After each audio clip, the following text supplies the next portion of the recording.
Indonesia lagi punya mimpi besar. Mimpi teknologi yang monumental banget. Dan ini bukan cuma soal bangun gedung baru ya. Ini pertaruhan besar buat masa depan ekonomi bangsa. Dan pusat dari semua ini, satu nama, Nusantara. Nah, ini dia pertanyaan utamanya. Pertanyaan yang jadi inti dari pembahasan kita kali ini. Dengan 270 juta penduduk, pertaruhannya kan gede banget. Apakah semua ini benar-benar buat bangun kemandirian teknologi?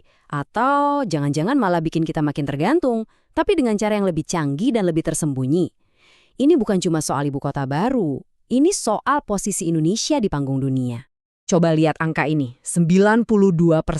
Apaan nih? Ternyata ini adalah tingkat adopsi AI di Indonesia. Dan tahu nggak, angka ini yang tertinggi di dunia. Jadi jelas ya, ambisi raksasa ini bukan cuma omong kosong, ini dibangun di atas fondasi yang benar-benar nyata dan kuat. Bukan sekedar ikut-ikutan tren. Oke, kita bedah dulu visinya. Ini bukan visi kaleng-kaleng, ini rencana transformasi total. Tujuannya satu, Indonesia harus berhenti jadi konsumen digital aja, tapi harus jadi pemain. Jadi pencipta teknologi yang disegani di level global. Dan pusat dari semua ambisi itu, ya ini, Nusantara atau IKN. Jangan salah, ini bukan sekedar pindah ibu kota. Ini dirancang buat jadi jantungnya mimpi teknologi Indonesia. Bayangin aja, sebuah laboratorium raksasa buat masa depan. Di sini semuanya bakal smart. Pemerintahan, energi, layanan publik, semua berbasis AI. Dan ini proyek jangka panjang, targetnya sampai 2045. Tapi visi ini nggak cuma soal IKN aja loh. Ini semacam jaringan pusat inovasi yang tersebar. Ada Digital Hub BSD yang udah jalan dan terus berkembang. Ada Nongsa Digital Park di Batam yang jadi kayak jembatan digital kita ke Singapura. Dan tentu IKN sebagai pusatnya. Tapi, coba deh lihat baris yang itu. Bukit Algoritma. Statusnya mangkrak. Nah, ini petunjuk awal soal tantangan-tantangan berat yang bakal kita bahas sebentar lagi. Fondasi buat mimpi besar ini sebenarnya udah ada dan kuat banget. Coba bayangin, Indonesia sekarang ada di peringkat 6 dunia dengan lebih dari 6.000 startup aktif. Ini gila banget. Artinya apa? Ini bukan lagi sekedar euforia sesaat. Ekonomi digital kita udah masuk fase yang lebih serius, lebih struktural. Startup kita udah nggak lagi cuma copy-paste ide dari luar, tapi udah mulai bikin inovasi buat mecahin masalah-masalah yang benar-benar ada di Indonesia. Tapi, ya itu, startup sebanyak itu butuh apa? Butuh talenta, butuh orang-orang jago. Nah, disinilah peran institusi kayak Apple Developer Academy jadi penting banget. Mereka sekarang udah punya 5 lokasi di Indonesia loh, dan misinya jelas, seperti yang mereka bilang, bukan cuma nyetak coder, tapi developer kelas dunia. Bedanya apa? Developer itu punya skill lengkap, teknologi, desain, sampai bisnis. Inilah yang kita butuhin buat bisa bersaing di panggung dunia. Oke, tadi kita udah bahas visinya, momentumnya, kelihatannya semua bagus kan? Nah, sekarang kita harus lihat sisi lainnya, sisi realitas yang jujur aja bikin kita mikir ulang. Karena di balik semua kemegahan ini, ada kerentanan-kerentanan tersembunyi yang bisa loh ngegagalin semua mimpi besar tadi.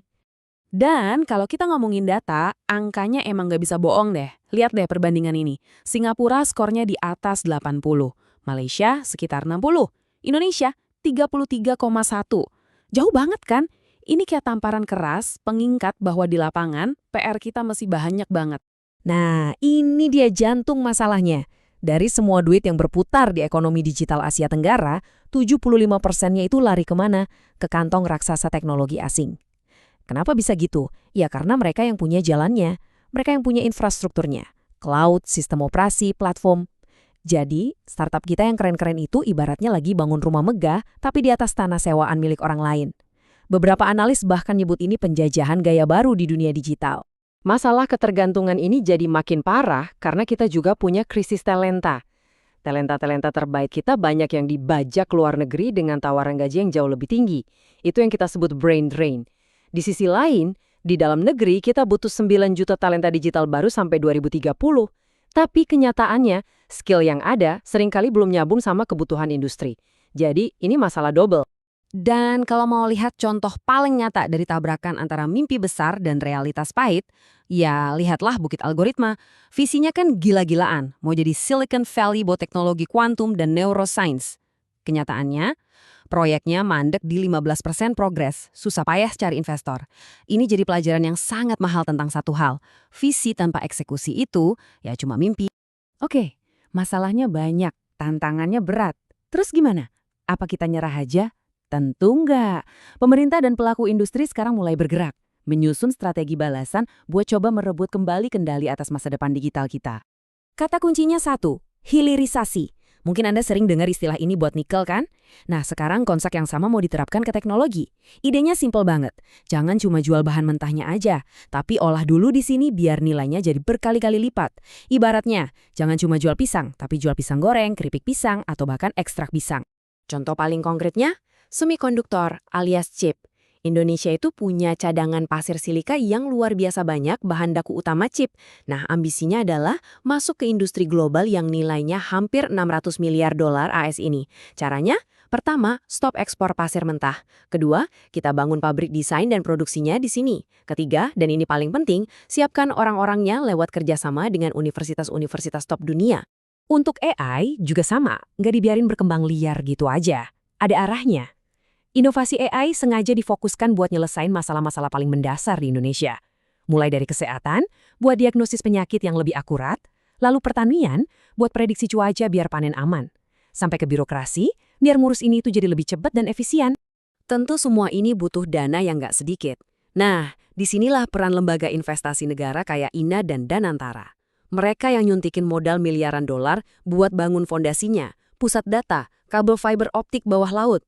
Tujuannya apa? Supaya kita punya jalan tol digital sendiri. Bukan cuma jadi penumpang yang bayar terus di jalan tol milik orang lain.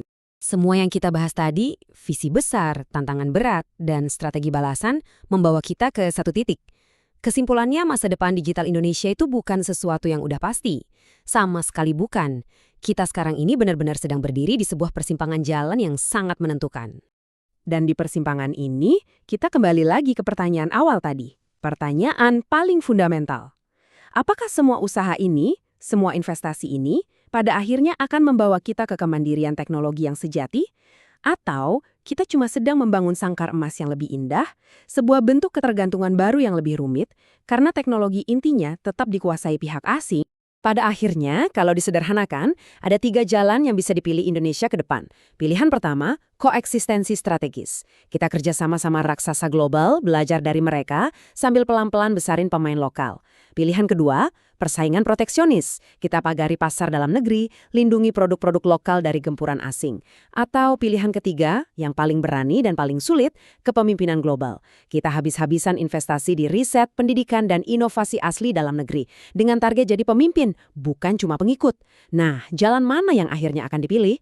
Jawaban dari pertanyaan itulah yang akan menentukan nasib dari mimpi Silicon Valley Indonesia. Baiklah, kita sudah sampai di akhir topik yang sangat menarik ini. Sebelum Anda menutup tab, izinkan saya memberitahu fakta yang mengejutkan. Lebih dari 75% dari Anda yang menonton video ini sampai detik terakhir belum mengklik tombol subscribe. Apabila Anda merasa menikmati konten, jangan lupa share ke teman atau keluarga. Dan supaya Anda tidak melewatkan informasi dan eksklusif video yang akan datang, jangan biarkan diri Anda menjadi bagian dari mayoritas yang ketinggalan kesempatan emas ini. Ambil tindakan sekarang juga. Gratis kok untuk klik subscribe dan nyalakan lonceng notifikasi, karena akses istimewa ke pengetahuan ini sangat terbatas. Jadilah yang pertama tahu, dan jangan jadi penonton pasif yang hanya numpang lewat. Subscribe sekarang.